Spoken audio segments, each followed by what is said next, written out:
Hi guys, it is me, Post Gamer. Today we have a special guest. He is a big Vikings podcaster. His show is called the Paul Farrington Show. And let me bring him in.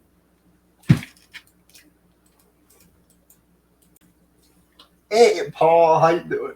Good, good. How about you, Jay? Thanks for having me on. No problem, no problem. I'm a big fan.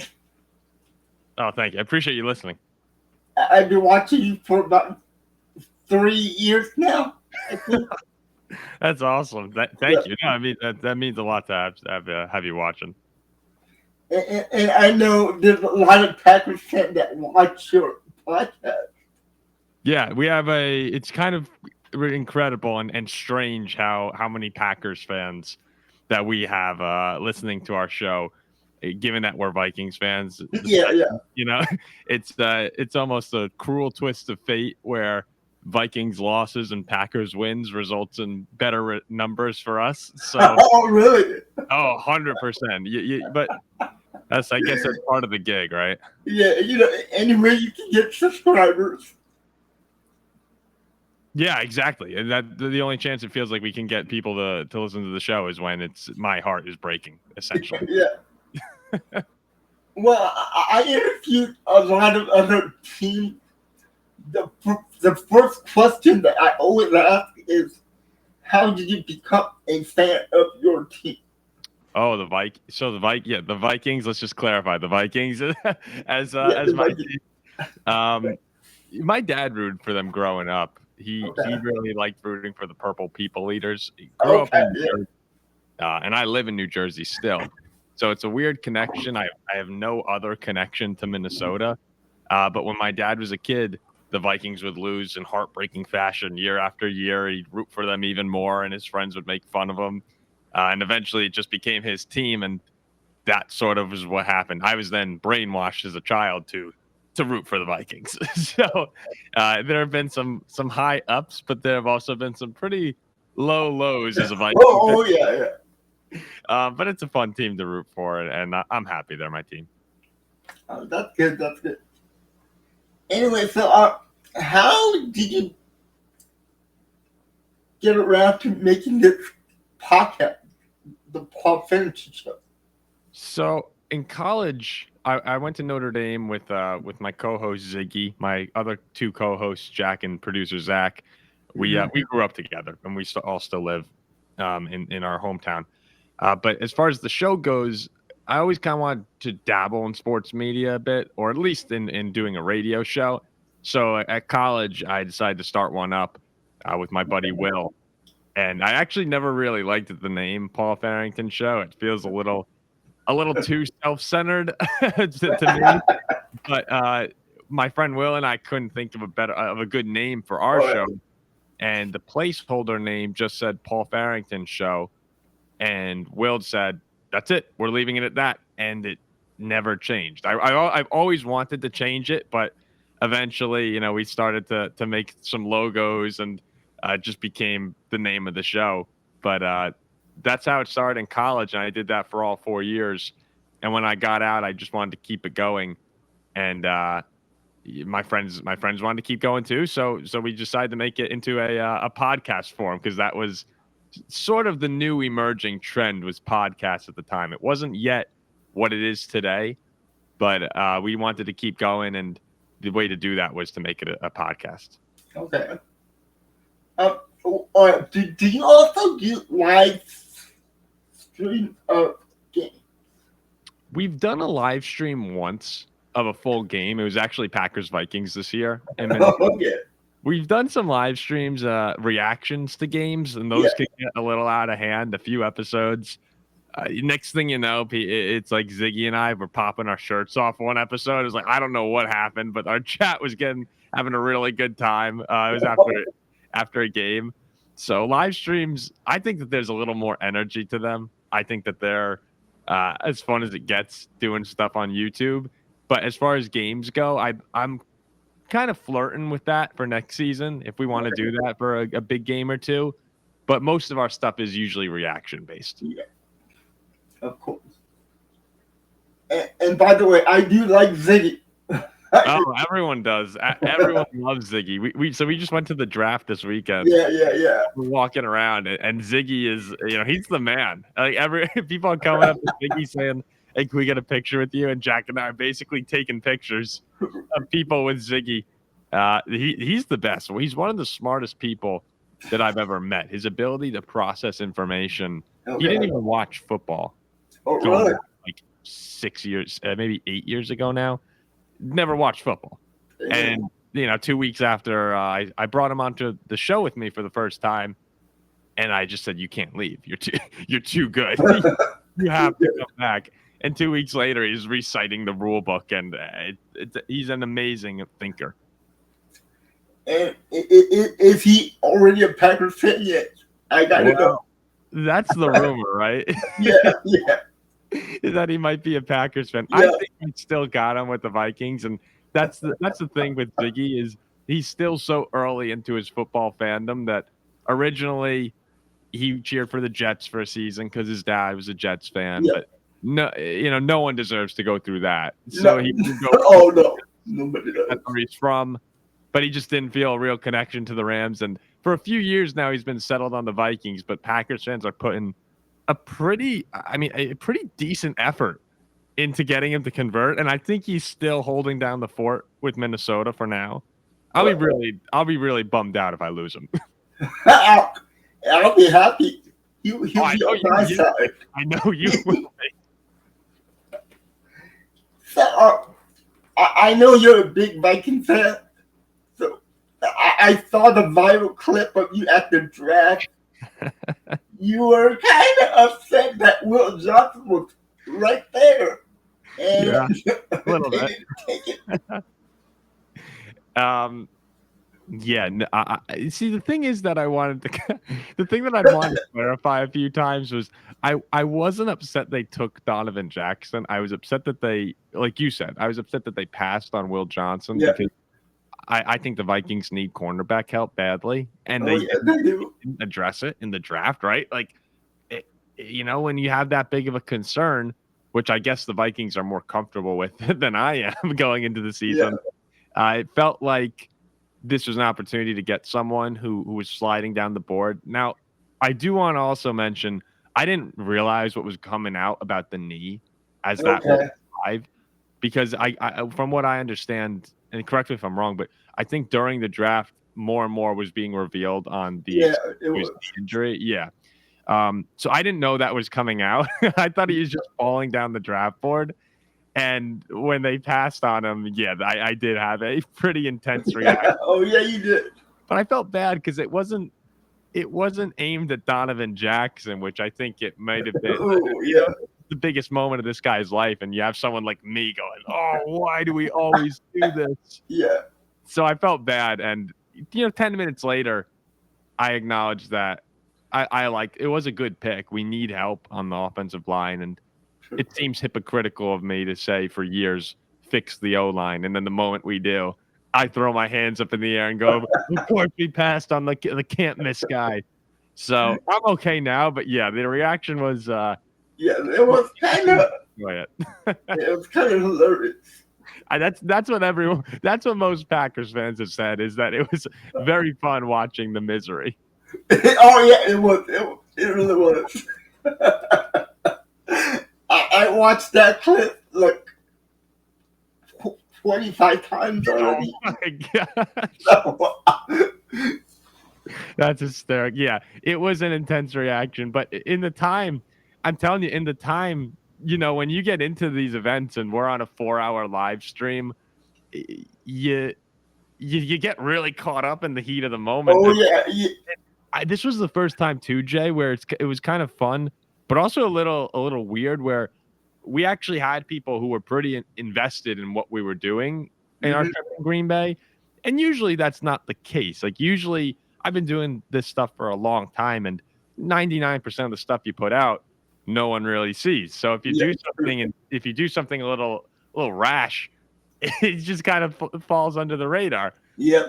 All of a sudden this time I get really upset, and I have a bunch of people like, yo, relax, man. Like this, and I'm like, okay, my bad, my bad.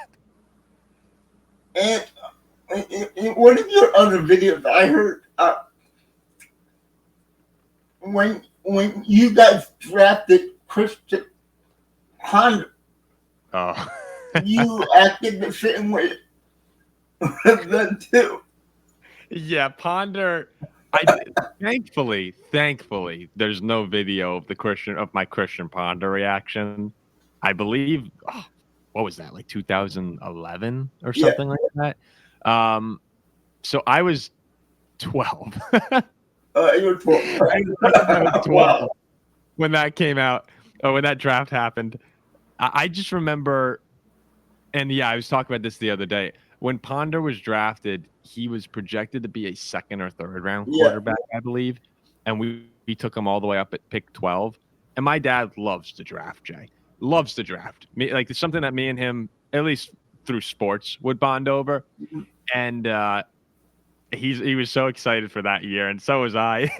And when they said Christian Ponder, I threw the biggest temper tantrum and maybe ever for especially for Okay. an NFL draft. Yeah. I'm like opening the book, going, "You got to be kidding me, Dad! Second round pick. We took him at 12, 12." And after doing this for like 5 minutes, probably 10 minutes, my dad just gets up and goes, "Well, thanks. You've ruined the draft." And went to I think in hindsight, though, it was a pretty bad pick. But again, thankfully that's not on video because it's weird.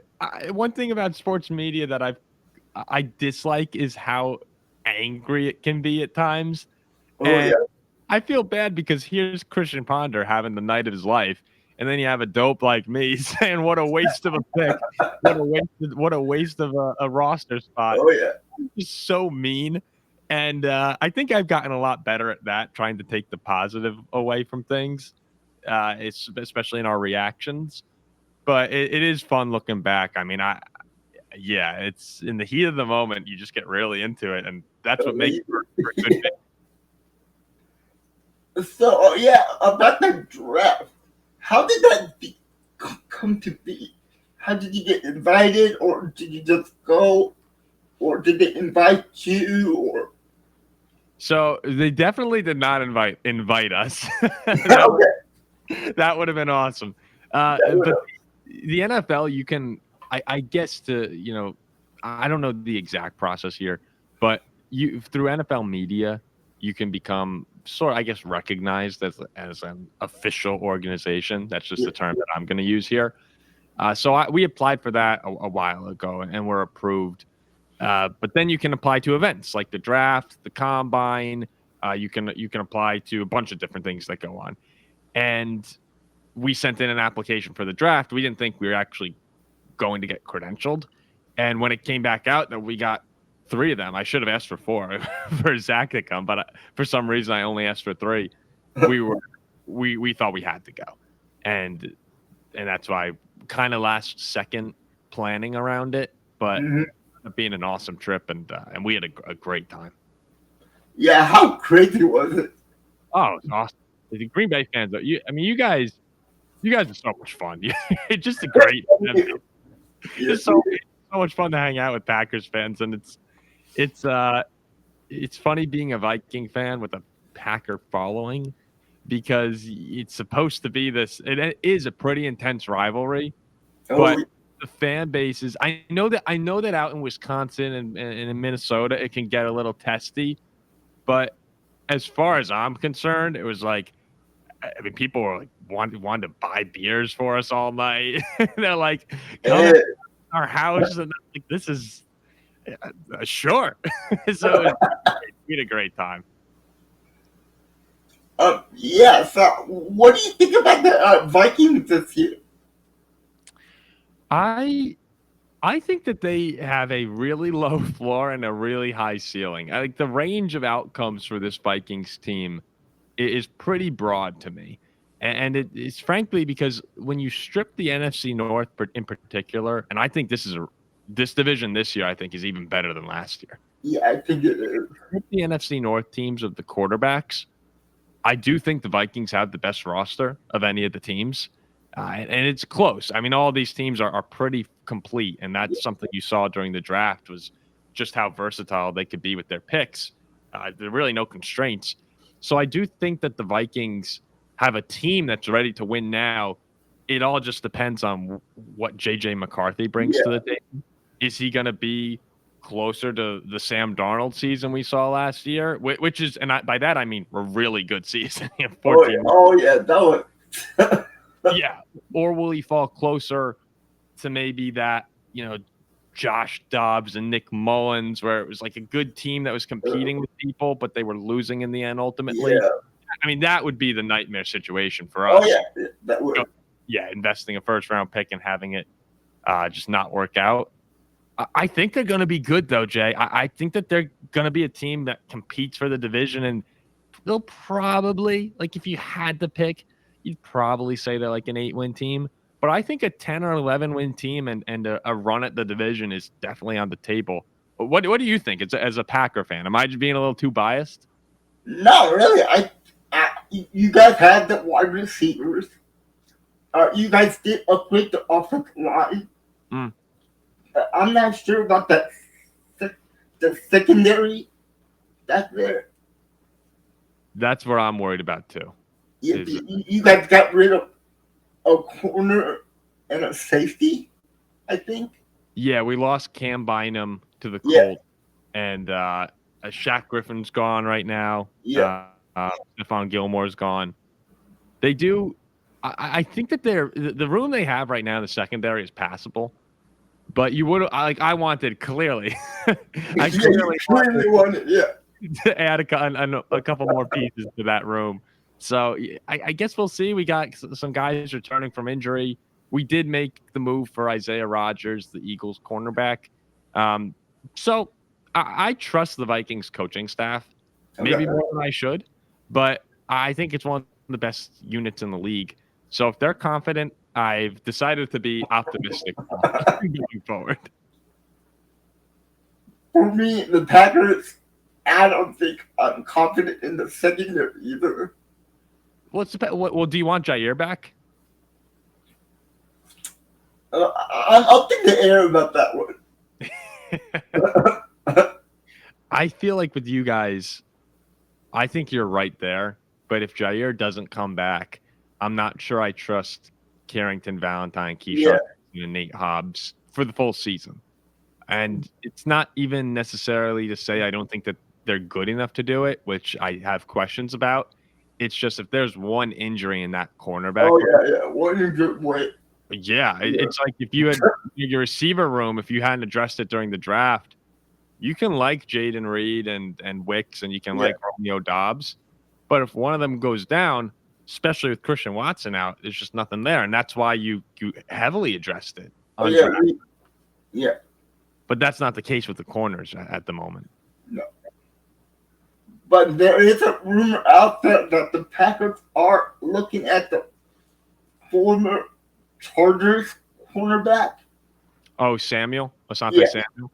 I've seen that. Yeah, the Vikings are as well. The Vikings are too. But he's got, what does he have? Is his shoulder or his neck? Yeah, it's a shoulder injury. Yeah, so I've seen that his injury is a little bit worse than people were expecting. And again, look, if you can play cornerback, I want you in Minnesota right now. Yeah. So I think, especially if he's able to play, this is a guy who was really good just a few seasons ago. That would alleviate all of my concerns immediately, and probably, I would imagine, yours as well. Yeah. But what would you think if the Vikings called the Packers today and asked about Jair Alexander for a second-round pick? Would they do it? Wow, that's an interesting thought, because I did not think you were going to go with that when you started the question. I thought you'd bring up Jair, but a second-round pick, because if the Vikings called the Packers for Jair, I think the first thing that's said on the phone is like, "See you later." And then if they say, "Hey, we'll offer a second," I think the Packers would do that. I think we would too. Yeah, I think they would. I mean, he's older, getting older. He's injury prone. Yeah, He's had some. I don't know if he's been. Seems like his teammates like him, but he's had some. He's had some yeah, luck. he has a We, issue. yeah, we could call him locker room problems. I think the team likes him. Oh yeah, they do. Yeah, so it's like, but he's had some things with the coaches. Yeah, But yeah, I think a second round pick because right now they're getting nothing. If yeah, right now nothing. they release him probably. So I think they would take it, and it would be very weird to have an in division trade like that. But if the Vikings offered it, and here's the sick thing about me, Jay, is I would try and like talk myself into really liking that. I'd be like, well, we do need a cornerback. Maybe we're one piece away here. Where the general media and general fans have such more realistic approaches and reactions to things than I do, that paying a second rounder for Jair would be crazy. And I'd probably come on the show and be like, this was the missing piece. So I think the Packers would absolutely do it, even though it would be. Yeah, I think we would.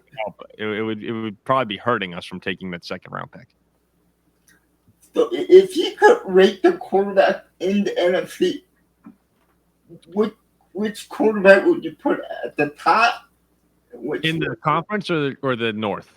To the North. The North. I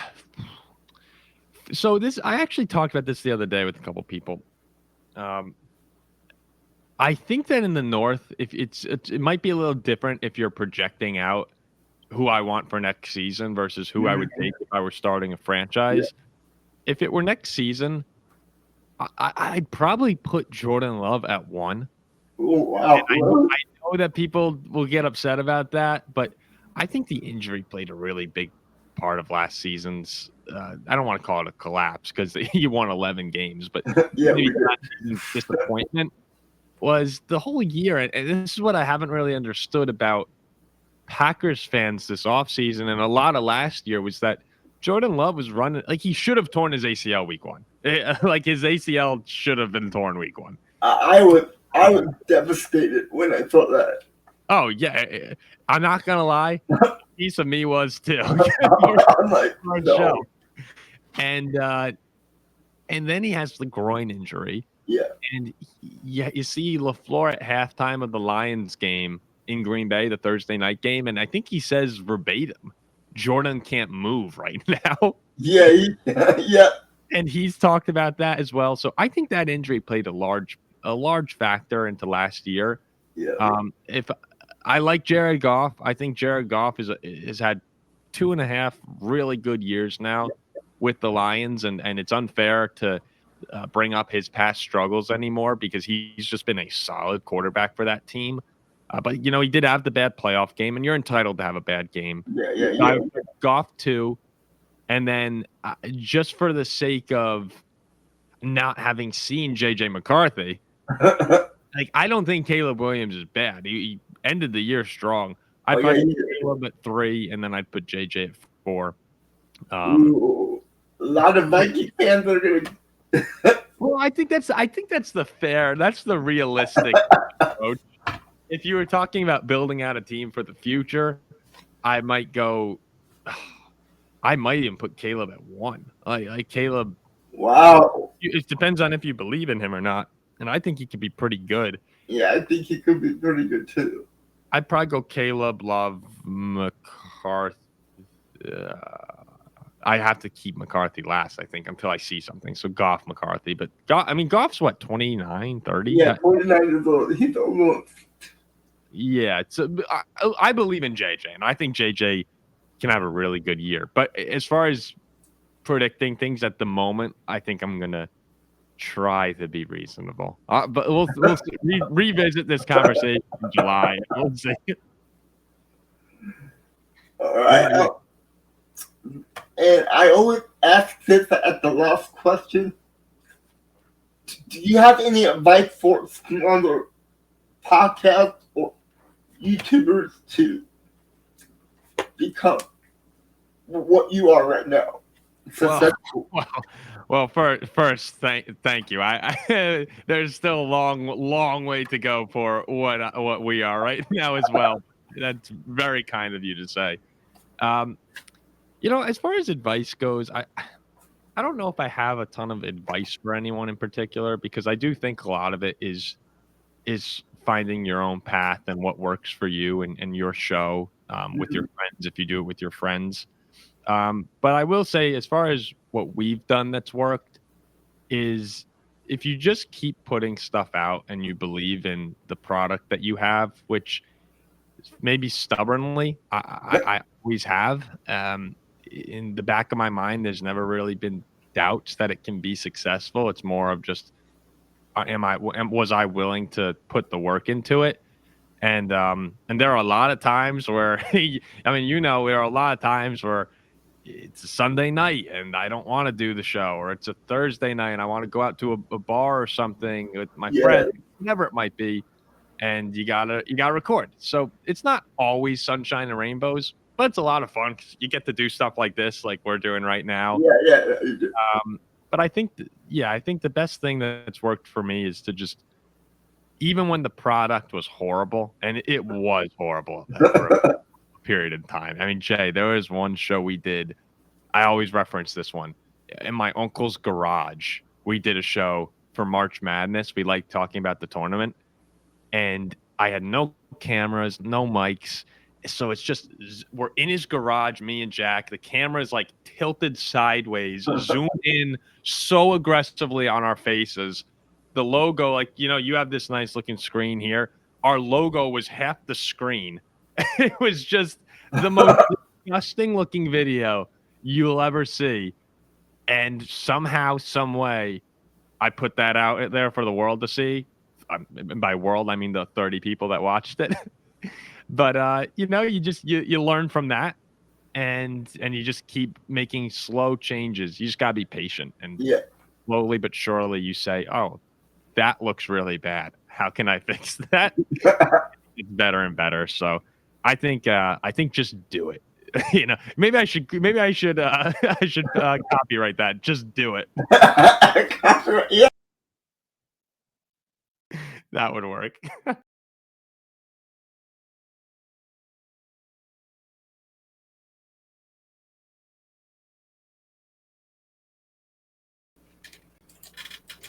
Oh, there Sorry we about go. that. No, all good, all good. But yeah, copywriting, just do it is where we're at. Yeah. Okay. Well, yeah, Paul, this was fun. Thank you for doing it. Oh, I really appreciate you bringing me on. This was a blast. It's always fun to talk a little football. Yes, it is. Is there anything that you want to plug or something? I mean, yeah, if you guys are enjoying well, first off, I mean, you do a great job as well. I do want to say, like, I've seen very, very good interviewing skills. Interviewing people is hard, and it's a lot harder than I realized at times. But man, you make it feel very, very comfortable. I will say that, Jay. Oh, So keep it up as well because this was a blast for me and seamless. I mean, you're a seamless interviewer. Um, as far as now, yes, you should watch this show, and then if you enjoy that, you can come over. Me and my buddies Jack, Zach, and Ziggy do the Paul Farrington show over on YouTube and anywhere where you can get podcasts. But we appreciate anyone who watches. and maybe we can get all the game together. Oh, for sure. I mean, they would definitely do it. And now, listen, be careful what you wish for, but we could probably work that out. I am a big fan of Ziggy, so I'm telling you, man, you're gonna have to get in line, Jay. there's I might have to convert it into a Packers fan.